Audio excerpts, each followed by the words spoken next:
Shalom, selamat berjumpa kembali Ibu-Ibu dalam Komsel, dalam KKA Wanita. Dan tentunya saya percaya kita semua masih tetap bersemangat ya. Ada yang KKA sudah tatap muka, tapi ada sebagian KKA masih dalam secara virtual atau online. Tapi tidak apa-apa, yang penting semangat Ibu-Ibu tetap menyala-nyala, rohnya tetap menyala-nyala untuk selalu hadir di dalam Komsel, selalu punya kerinduan kapan lagi ini Komsel. Karena di Komsel ini ibu-ibu kita bisa ngobrol dengan bebas, dengan enak ya. Kita bisa mencurahkan isi hati kita, apa yang ada di dalam hati kita. Kita bisa bercerita mengenai kehidupan kita sehari-hari, pengalaman-pengalaman yang luar biasa, dan mungkin juga ada kesedihan, ada kekecewaan atau apa saja yang bisa kita bagi di dalam Komsel. Dan tentunya buat kita, Komsel itu adalah satu komunitas, satu tempat, satu kelompok yang menyenangkan. Dan selalu saya harap dan saya optimis bahwa Komsel ini tetap menjadi kerinduan bagi ibu-ibu. Selalu ditunggu kapan waktunya dan kapan jadwalnya untuk kita berkumpul.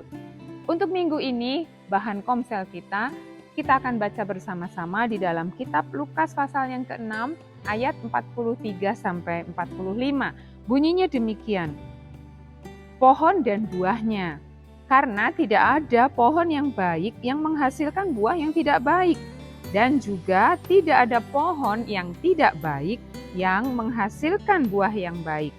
Sebab setiap pohon dikenal pada buahnya, karena dari semak duri orang tidak memetik buah ara, dan dari duri-duri tidak memetik buah anggur. Orang yang baik mengeluarkan barang yang baik dari perbendaharaan hatinya yang baik, dan orang yang jahat mengeluarkan barang yang jahat dari perbendaharaannya yang jahat.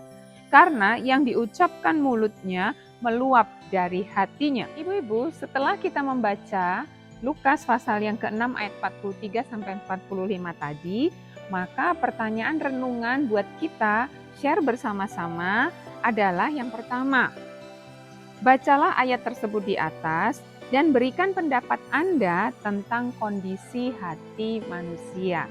Ya, ibu-ibu nanti share bareng-bareng, bicarakan tentang kondisi hati manusia. Kita tahu kondisi hati manusia bermacam-macam ya ibu-ibu. Nanti mari berbagi bersama. Lalu yang kedua, bagaimana caranya kita mengenal hati seseorang? Nah, sampaikan tanggapan pendapat ibu-ibu. Mungkin ibu-ibu punya beberapa cara untuk bisa mengenali hati seseorang.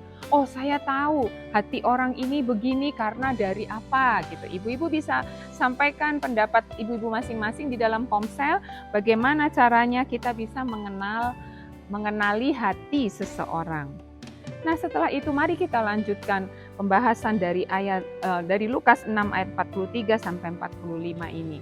Ibu-ibu yang dikasihi Tuhan, pernahkah ibu-ibu bertemu dengan seseorang yang perkataannya membuat kita gelisah dan tertekan?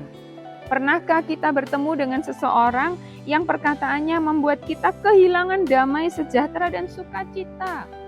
Dan pernahkah juga ibu-ibu bertemu dengan seseorang yang perkataannya membuat kita membutuhkan kasih karunia Tuhan untuk mendengarnya? Oh, saya butuh kekuatan dari Tuhan untuk bisa mendengar dan menerima perkataan ini. Saya butuh kasih karunia Tuhan untuk bisa bersabar dan menerimanya dengan baik. Pernahkah ibu-ibu berjumpa dengan orang-orang yang demikian? Atau pernahkah ibu-ibu berjumpa dengan seseorang yang perkataannya membuat ibu-ibu penuh dengan semangat, penuh dengan sukacita, bahkan rasa-rasanya ibu-ibu mendapatkan kehidupan yang baru. Rasanya ketika mendengar perkataan seseorang, ibu-ibu merasa mendapat pencerahan lalu menemukan solusi untuk setiap atau untuk masalah yang sedang ibu-ibu hadapi. Atau pernahkah ibu-ibu berjumpa dengan seseorang yang perkataannya mengobarkan semangat ibu-ibu yang sudah mulai pudar, yang sudah mulai padam, atau membangkitkan kembali semangat ibu-ibu yang sudah patah? Mari berbagi di Komsel. Apa bedanya dengan kedua situasi tadi atau kedua macam orang tadi? Orang yang dengan perkataannya justru melemahkan kita, atau orang dengan perkataannya yang membuat kita dibangkitkan kembali, membuat kita bersemangat, kita bergairah kembali. Apa bedanya? Ibu-ibu baca kembali ayat 43 sampai 45 dari Lukas pasal 6 tadi, maka kita akan menemukan bahwa sumbernya, kenapa ada dua orang yang berbeda tadi, ada yang perkataannya menyakitkan, ada perkataannya membangun, sumbernya adalah hati.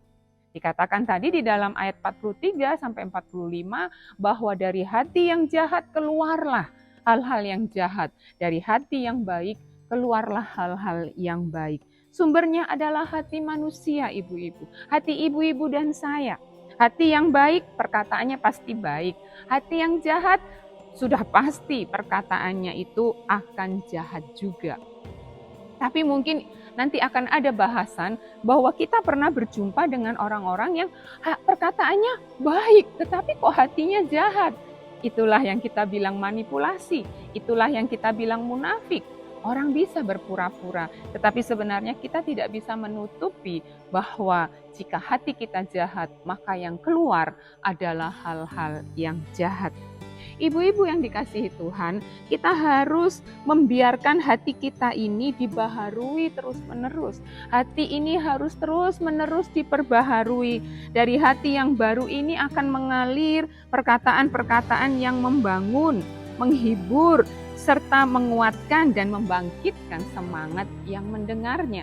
Izinkan hati ibu-ibu dan saya diperbaharui terus-menerus oleh Kristus. Biarkan Kristus memperbaharui kita. Rasul Paulus katakan, sebagai manusia yang baru, kita ini harus mengenakan manusia baru yang terus-menerus diperbaharui dari hari ke hari.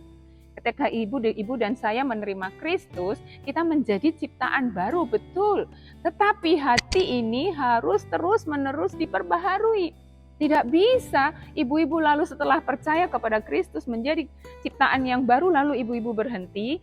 Kita membutuhkan proses. Biarkan hati kita diperbaharui terus-menerus oleh Kristus sehingga kita mencapai kesempurnaan seperti yang dikehendaki Tuhan. Sebab dari hati ini sekali lagi akan mengalir perkataan-perkataan yang baik, membangun, dan seterusnya. Nah, sebagai praktek bersama, mari kita akan sepakat, kita berkomitmen untuk mengevaluasi perkataan kita. Renungkan, dalam satu hari kita sudah mengeluarkan perkataan yang seperti apa? Evaluasilah perkataan Anda, apakah membangkitkan semangat orang lain atau justru membuat orang lain mundur dari Tuhan. Evaluasilah setiap hari perkataan ibu-ibu dan saya, perkataan kita, apakah kita sudah mengeluarkan perkataan yang baik atau justru perkataan yang jahat. Dan bagikan pengalaman Anda di Komsel Anda. Terima kasih, Tuhan memberkati, sampai berjumpa lagi.